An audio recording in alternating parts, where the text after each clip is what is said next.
Hi, good afternoon. Welcome back to Mike Makes It. We're doing an unboxing of a Makita strimmer stroke brush cutter that I've just bought. As you can see there, the model number is EBH252U. Now, this was an Amazon warehouse product. There you see that, Amazon warehouse. This normally goes for £400. Heck of a lot of money, but it is a Makita, so it's a branded make. £400. Now, I got this on Amazon. It was reduced quite considerably because it's an Amazon warehouse customer return, allegedly. They say the box would be damaged and it would be a used product, but still in good condition. So I thought I'll take my chances because it cost me £150 less. It was a tad over £250 for this item delivered compared to £400, so it was a big saving.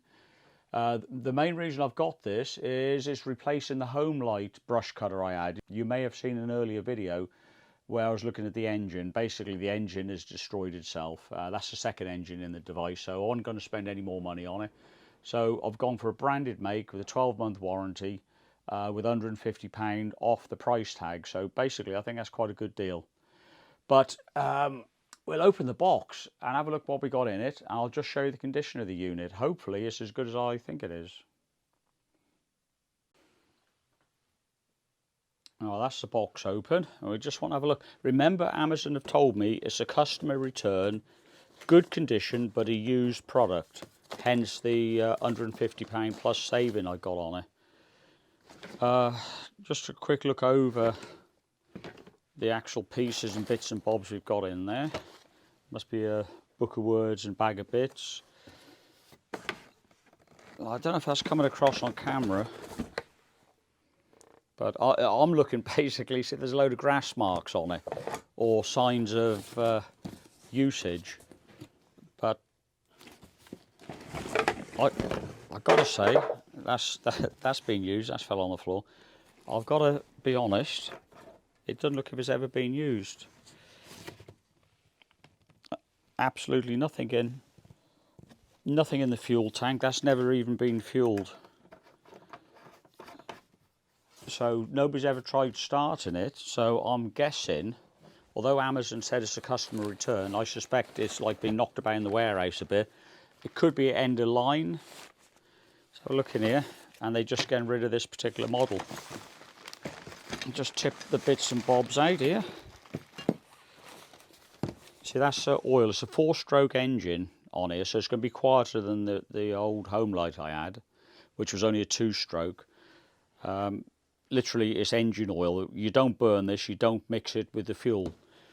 Because it's 4-stroke engine, easy start, electronic ignition, the whole works. Basically, you can put neat unleaded fuel in it.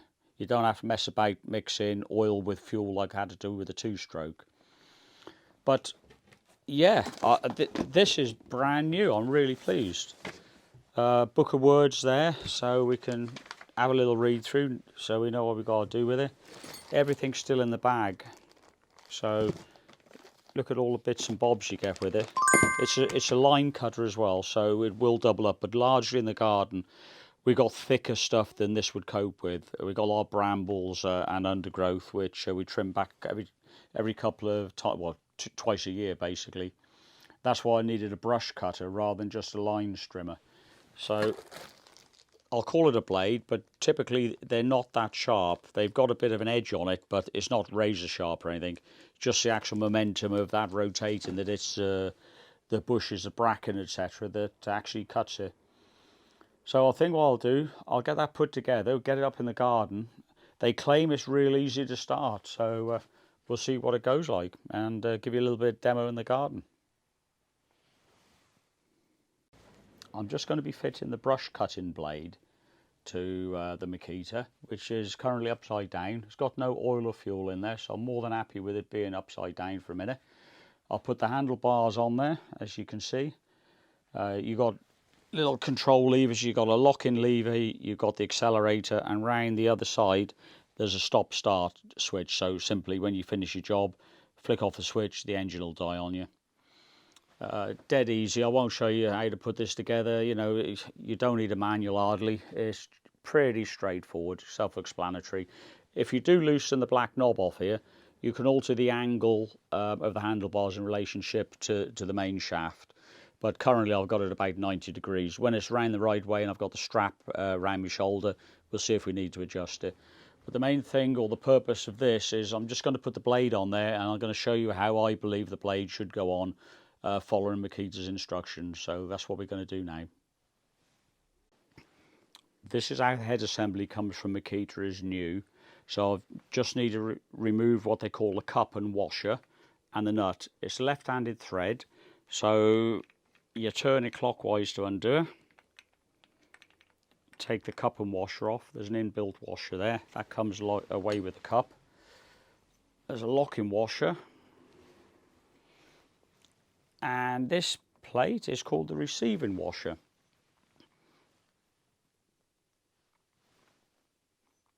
So that stays on the gearbox itself here. Just thought I'd show you that.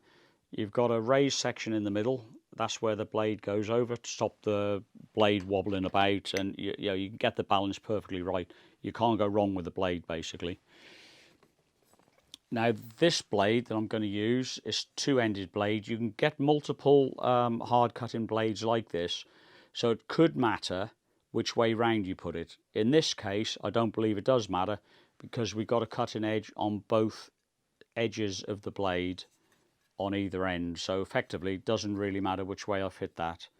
But I'm going to fit it with the writing up so I can see the writing on it, for no other reason that it's more aesthetically pleasing to me. There is the locking washer, I'm calling it.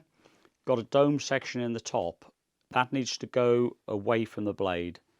If you put it the wrong way round, it won't actually clamp the blade, and the blade will move around. So dome side away from the blade. Back on with the cup and washer. Remember, it's a left-handed thread, so we don't want to do it up like we do with the right. So it's left hand down, so to speak, to tighten the nut up. Now in the gearbox, where I'm pointing, just underneath the blade, there's a hole, there's a recess. Now you need to put the Allen key they gave you. There's two Allen keys and a box spanner. Basically the small Allen key, push that into the hole, and with a box spanner, put that on the nut and rotate it until everything starts locking up. As long as you turn the nut the right way. There you go, that's actually latching. I'm going to pull the Allen key out, rotate a fraction, push it back in, you hear it click. And the Allen key moves in about 5mm. Now that actually locks the head on the tool itself, and that allows you to do the nut up. So they say 13 to 23 Newton meters. Now I'm not going to measure that. I'm just going to do what I think is reasonably tight. And remember, it's a left-handed thread for a reason. The rotation of the blade will actually tighten the nut up. So you're in no danger of the nut coming undone because of the rotation of the blade and the type of thread you got on there. So just snug it up. Take the Allen key out, box spanner off. We're done. Now there is a protective shield. It's bigger than the camera. There you go. On the tool itself, there comes two bolts. They got little plastic washers on, so they're captive. You're not going to lose them. Basically, all I've got to do is tighten up through there, and away we go. There is a larger, separate guide that actually slides into the bigger guide. I'm afraid I'm off shot a little bit there, but the two bits go together. You only fit that if you're using the cutting line, because built into this there's a blade. So you extend the line, rev the engine, the line will cut this here. There's protective tape on there, save me cutting my hands. It'll cut the line to the right length, but we're not actually using that today. We're sticking with the brush cutter. So we'll fit this, I keep going on about, then we'll have a look at the engine and put the engine oil in. I've turned the Makita the right way up. Because it's a new machine, we need to put some oil in it. It's not to burn with the fuel, it's to lubricate the engine. Now the refill time, Makita tell me, you need to look at it and refill it about once every 10 refuels or for every 10 hours of use, whichever comes the soonest. But definitely be worth keeping a check on it. Otherwise you'll be looking for a new Makita. They give you this new, you want 80 millilitres, that's what's in the bottle. So I'm not going to measure it out, I'm just going to whack it all in the engine because it's brand new engine, never been used by the looks of it. So it's going to need the full whack. That's the oil fill knob. If we unscrew that, you want to keep it out the dirt. Don't put it down on the desk, which you probably wouldn't if you're in the garden. You don't want to be putting it on the grass either. You've got oil level in there, indicated by the checkered area, high and low. But if you're up in the garden, don't put that on the ground. Do something like that. Keep it off the ground. Now I'm going to pour all this in. I think going forward it'll be easier to get one of these with a little bit of a nozzle on it, because it's a little slightly awkward getting it into here. But I'm going to have to incline the engine a tad, like that. It sits quite happily there, and that's where I need to put the oil. So I may block your vision, I'm afraid, while I'm pouring the oil in. Hopefully not. But there we go. Full spec of the engine. Oil is in the instructions. It's a fairly straight, it's a 10W30 oil. So yeah, you might want to keep some of that on the desk. I don't think it's the same as chainsaw oil or the two-stroke oil. I'll be corrected on that if it is, but I shall have to buy some specially, I think, for this. But nearly all in. So remember, every 10 fuel fills or 10 hours of use, check your engine level oil. Check your level of your oil. Right. I'm probably going to keep the bottle because that could be very handy for measuring the correct amount of oil that's got to go in there. So we'll pop that back in. There's a nice rubber O-ring on there, nice oil seal. Don't go crazy tight, just pinch it like that and we should be good. So that's the engine oil in there. Next thing to do, I think, is get it in the garden, get some unleaded fuel in there. 4-stroke engine, remember. Fuel from your car will be fine, assuming it's standard unleaded fuel. And away we go. So let's go make some noise in the garden. Right, we're out in the garden, as you can tell. Fuel tank takes ½ a litre. Pop that out, clean funnel. We're looking for about that level. That's the maximum fill line. So that's what we'll do. Now I use, I don't know if I can get this in shot, Aspen. You can get it in 4-stroke or 2-stroke variations. It's ready to go. You ain't got to muck about with oil or anything in it, not in this instance. And it's good for 5 years apparently. It's actually got no ethanol in it, which you can, why you can store for so long. So you can leave this on the shelf or in the machine for 5 years and come back to the machine and it'll start just like as if it's had fresh oil in there.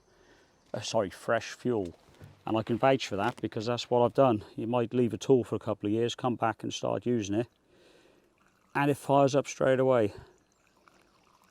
Just remember there's a 4-stroke and a 2-stroke version. It's a bit more expensive than fuel straight from the petrol station.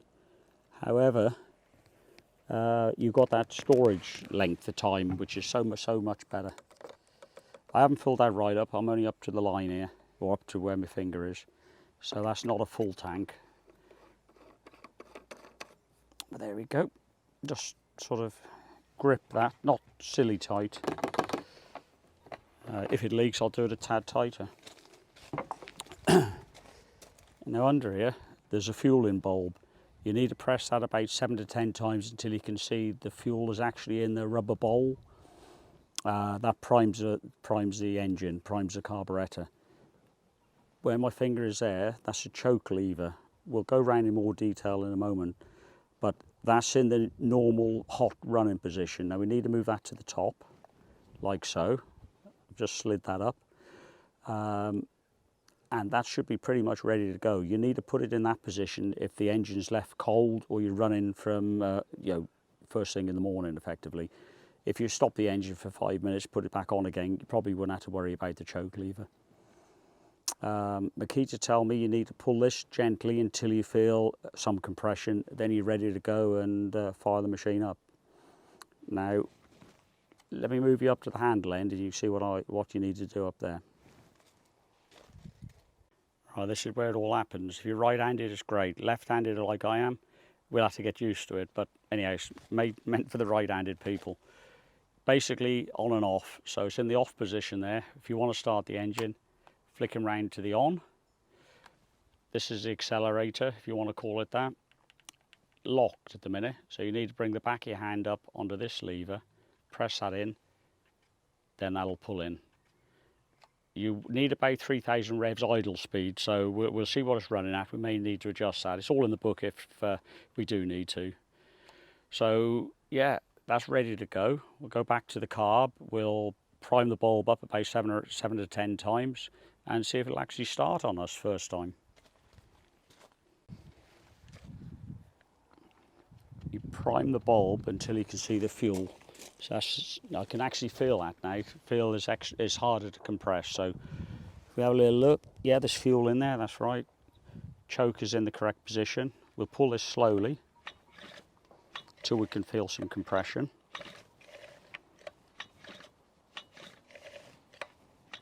Then we let that back. We're ready to fire up, so let's see what happens.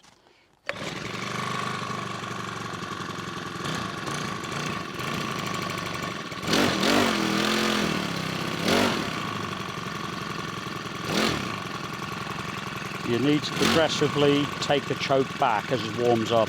It takes 2 or 3 minutes just to warm up, so we'll let that warm up. If I back the choke off too quickly, it's going to die on me. So we'll let that warm up and I'll come back to you once it is.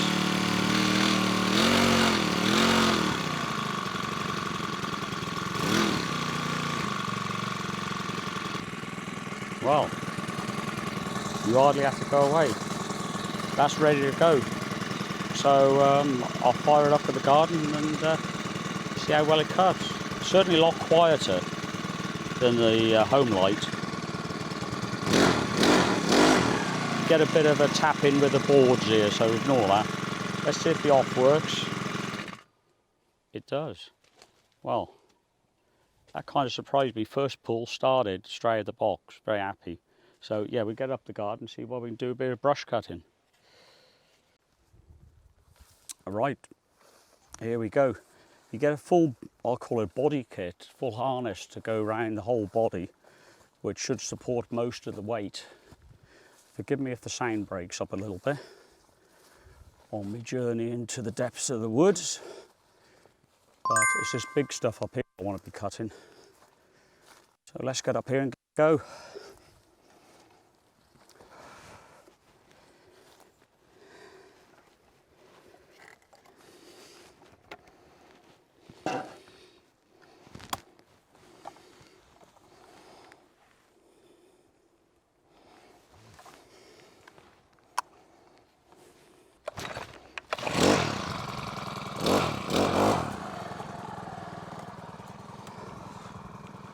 Quite nicely balanced.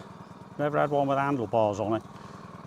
So we'll give that a little go.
well, there you go. Very, very pleased with that. And by the way, that was a genuine first start. Prime the bulb, like it says, 7 or 10 presses. Get the compression right, pull a lever where you went first time, fired up. I think I need to just increase the tick over speed a tad. And this all being in the right hand, that's not a problem for me. I'm left-handed, quite fine. One thing I didn't think was going to be any good, we go over here, I'll call it a full body harness, because most of the things I've had, it just had one strap on it. But this is a 4-point all round your body, well, strap for the old Makita there. Trademark named, of course, there you go, all looks in the Makita colours. Nice protection guard to keep the heat from the engine when it's at your side. You might be able to swap that over to the right hand side, to your left hand side, sorry. It's set to right-handed people if you like, so I might try that, although it didn't seem out of the ordinary. What else can I tell you about it? It runs lovely, should be about 1 hour run on a ½ litre tank of fuel. I just need to clean all the old debris off.